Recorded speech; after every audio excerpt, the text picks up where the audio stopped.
Sahabat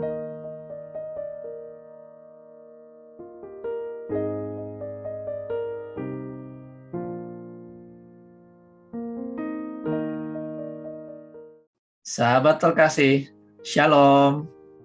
Selamat berjumpa dengan saya, Ludovicus Tusbantoro, dalam 7 menit Wartakan Kabar Sukacita yang diadakan oleh Seksi Kerasulan Kitab Suci Paroki Serpong, Gereja Santa Monica, dalam rangka memeriahkan Bulan Kitab Suci Nasional tahun 2021.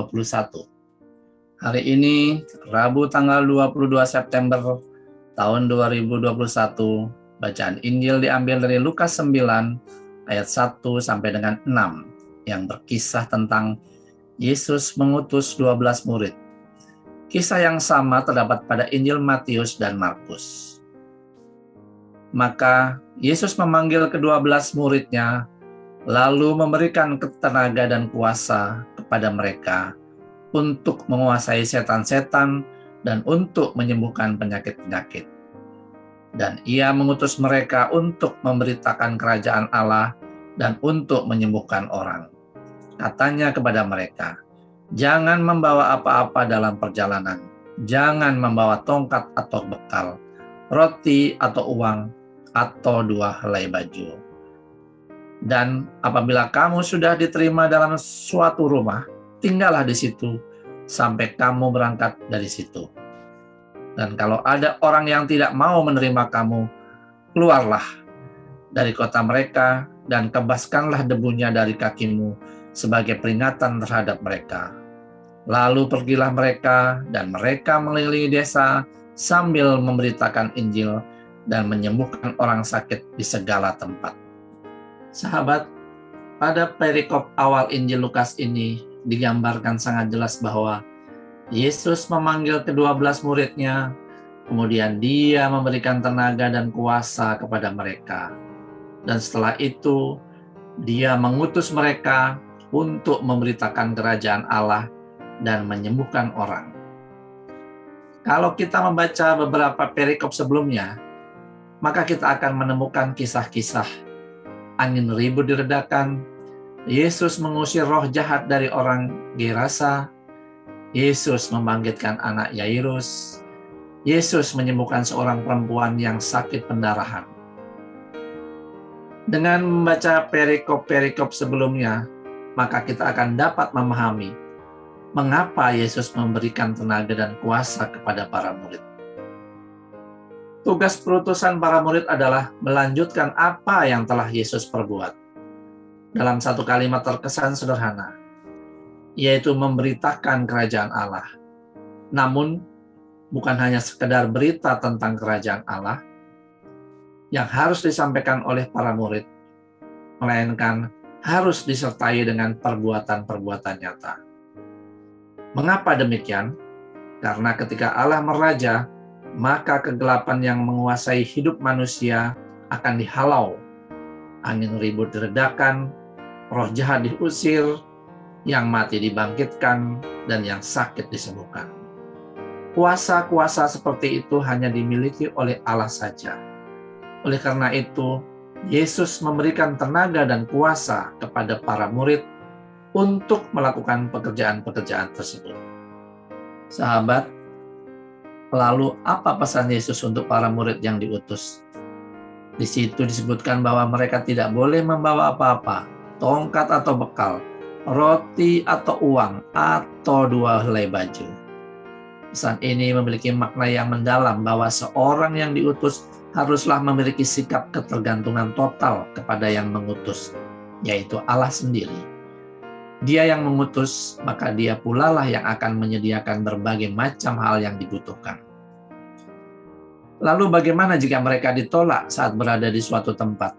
Ada satu pernyataan yang disampaikan oleh Yesus, yaitu, keluarlah dari kota mereka dan kebaskanlah debunya dari kakimu sebagai peringatan terhadap mereka. Apa makna dari pesan ini? Ungkapan ini adalah sebuah pernyataan agar mereka tahu bahwa mereka sudah ditawarkan suatu kehidupan baik dan kebahagiaan hidup yang kekal, namun mereka menolak.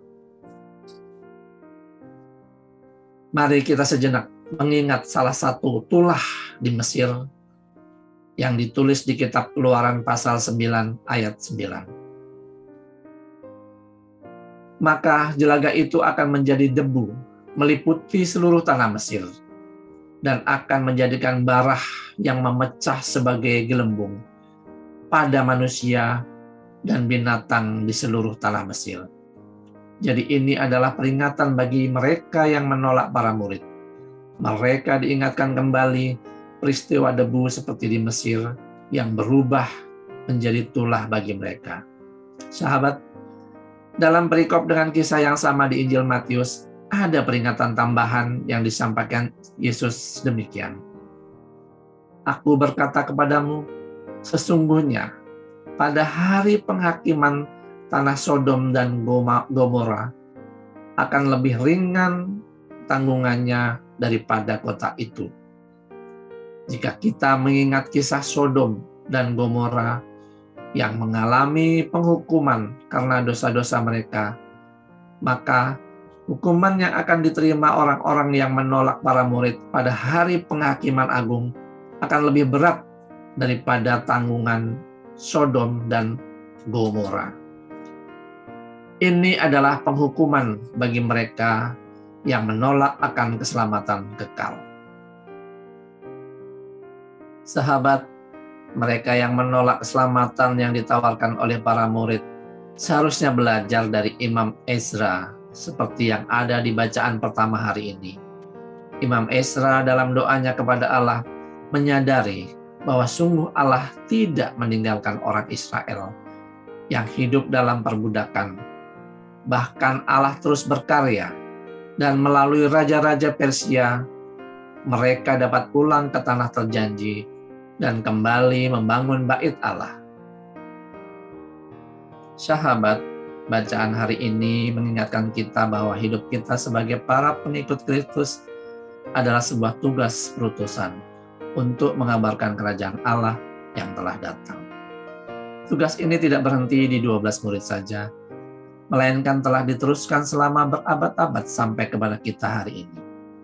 Oleh karena itu, kita tetap mempunyai tugas perutusan melalui banyak hal yang bisa kita lakukan sesuai dengan peran kita saat ini. Di masa pandemi COVID-19 saat ini, yang sudah berjalan hampir 2 tahun, kita semua diutus masing-masing sesuai dengan peran kita. Misalnya sebagai tenaga medis, relawan, pengurus dari tingkat lingkungan sampai dengan paroki, yang secara bahu-membahu serta bekerja keras membantu pemerintah agar penyebaran virus corona ini dapat dihentikan. Sahabat terkasih, dalam setiap akhir perayaan Ekaristi, imam selalu mengucapkan, "Pergilah kita diutus." Demikianlah agar kita semua jangan pernah berhenti menjadi utusan Yesus untuk mewartakan kerajaan Allah. Jangan pernah menyia-nyiakan waktu kita sedetik pun untuk tidak mewartakan kabar sukacita. Hendaknya perkataan Nabi Yesaya ini dapat juga menjadi inspirasi kita dalam perutusan. Ini aku, utuslah aku. Terima kasih, Tuhan memberkati.